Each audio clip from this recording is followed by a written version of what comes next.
नमस्कार, मैं हूं सरिता चौहान और आप देख रहे हैं संस्कार सरिता। आज मैं आपको बताने जा रही हूं पितृदोष के उपाय और क्यों होता है मतलब क्या पहचान है अगर आपके यहाँ पितृदोष है तो सबसे पहले आपको बताना चाहूँगी पितृदोष का जो मुख्य कारण होता है किसी कारणवश, यानी कि आपने पूर्वजों को आपने दुखी कर दिया है। जैसे कि कोई पुत्र अपने पिता की हत्या कर दे, कोई भाई अपने भाई की हत्या कर दे, यानी पूर्वजों को, या फिर बद्दुआ देकर चले जाएं आपके पूर्वज, या कोई भी मतलब जैसे वो मरने वाले थे लेकिन आप उनके समय पर नहीं पहुंचे और उनके दिल से आह निकल गई, या कोई भी ऐसी चीज, यानी कि पूर्वजों को दुखी कर देना पितृदोष कहलाता है। दूसरा कारण ये भी होता है, जैसे आपके यहाँ कोई पुराना पीपल का पेड़ था, वट का वृक्ष था जो कि आपके खेतों में था या कहीं पर था और वो आपने अचानक कटवा दिया, वो भी पितृदोष का कारण बन जाता है।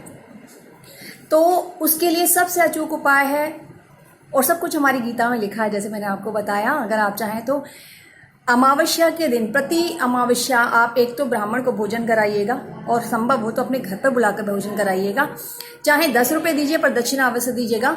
इसके अलावा प्रति अमावस्या आपको 18वें अध्याय का, गीता के 18वें अध्याय का पाठ करना है और उस पाठ को करने के बाद में हाथ में गंगाजल लेकर संकल्प कर मतलब कि आपको उसका आचमन करना है, एक तरीके से हाथ में लेना है और उसको बोलना है कि हे मेरे पूर्वजों, हे मेरे पितृपक्ष के लोगों, जो भी मेरे परिवार से या मुझसे गलती हुई है उसके लिए मैं आपसे क्षमा प्रार्थी हूँ और ये गीता का पाठ आज मैं अपने पूर्वजों को समर्पित करता हूँ या करती हूँ। ये आपको करके जमीन पर जल छोड़ देना है।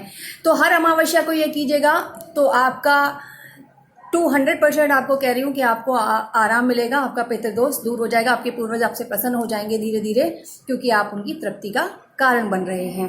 तो ऐसा अवश्य कीजिए। ये था आपका पितृदोष का। अब मैं आपको बताती हूँ कि पहचान क्या है। पितृदोष अगर आपके घर में है तो एक तो ये कि आपके यहाँ पर कुत्ता जीवित नहीं रहता, ज़्यादा ही भयानक अगर पितृदोष है तो। इसके अलावा घर में कलह अवश्य रहती है, संतान की उत्पत्ति कम होती है, यानी कि बच्चे होंगे किसी के हैं किसी के नहीं, इस तरीके से रहेगा। ये पितृदोष का कारण है। पूर्वज यदि प्रसन्न नहीं है तो वंश को बढ़ाने में उन्नति नहीं करेंगे और हमेशा ही आगे भी पुत्र पिता में, माता से पुत्र का आपस में, यानी कि भाइयों में, मतलब लड़ाई झगड़ा बना रहेगा। ये पितृदोष की पहचान रहती है। तो ये उपाय अवश्य कीजिए। हमारी गीता में हमारे भगवान कृष्ण ने सब कुछ लिखा है, बस पढ़ने की आवश्यकता है। तो ध्यान दीजिए, अपने धर्म पर ध्यान दीजिए, इधर उधर मत भटकिए। कोई भी पीर बाबा या कोई भी कुछ भी नहीं करेगा, सिर्फ ईश्वर के दिए हुए ग्रंथों को, लिखे हुए ग्रंथों का अनुसरण कीजिए। आपको हर आपकी दुख का, हर आपकी विपत्ति का निवारण हो जाएगा। धन्यवाद।